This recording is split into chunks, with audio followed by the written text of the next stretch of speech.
Hey guys, welcome to the weekly market wrap-up. This is what mattered to us this week.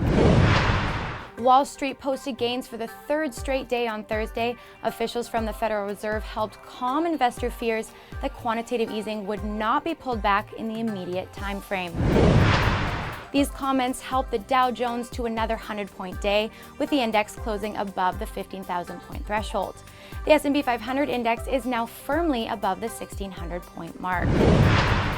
Last week's depressing nature was directly correlated with the statements by Bernanke, which landed him in our loser spot. However, William Dudley, president of the Fed of New York, stepped up to the plate this week to give perhaps the most calming words when he stated that QE could prove to become more aggressive than Mr. Bernanke anticipates if economic conditions do not improve.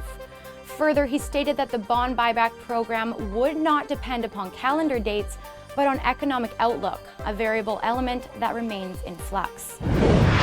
Moving over to currencies. Huge fluctuations in the currency markets, with the US dollar index flirting with the 83 level. The US dollar-Japanese yen pair moving solidly higher to 98.3 is adding tension to an already uncertain environment. This move was telegraphed by the enormous volatility in the SHIBOR, which is the basis for China's short-term interest rates amongst its individual banks. Last week, the one-month rate spiked by over 80 basis points, which is indicative of liquidity stress. To combat this, the People's Bank of China injected liquidity, resulting in the aforementioned drop in valuation of the yuan.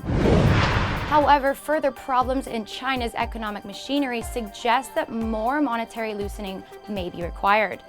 This speculation may already be priced in by the people of the street, where Chinese citizens have been purchasing a record amount of gold bullion in anticipation of inflationary pressures.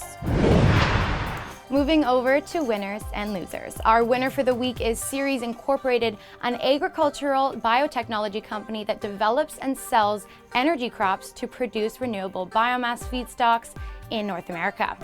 It spiked up over 18% against the prior session, which helped calm what has otherwise been a volatile month for the company.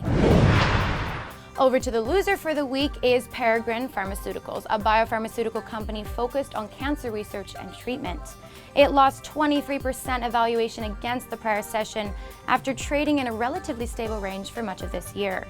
The drop in share prices came as a result of the company failing to meaningfully extend the lives of lung cancer patients during clinical trials for one of their medications. And last but not least, over to precious metals. According to CNBC, both gold and silver are on pace to record their worst quarterly performance since records existed. For gold, bearish traders managed to push the closing price down to $1,200 for a 1.94% loss against the prior session. For this week alone, the yellow metal has given up over 6% of spot price valuation. For silver, the losses were breathtaking, with short-side traders bringing the closing price down to $18.40. The week-to-date loss for silver is 8%, which is of course bearish, but some caution needs to be urged for those still shorting the white metal. Overdoing a sure bet trade can often lead to a sharp reversal, and with both metals clearly into oversold territory, some volatility relief should be expected.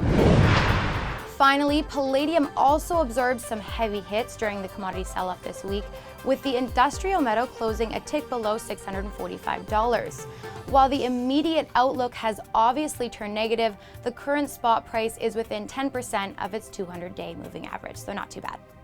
And that wraps it up. Thank you so much for tuning in for another weekly market wrap-up. To make sure you don't miss any future updates, click that subscribe button and make sure to email me at info@viralnetworknews.com to tell me what you love and you hate. For VNN, I'm Hannah Bernard.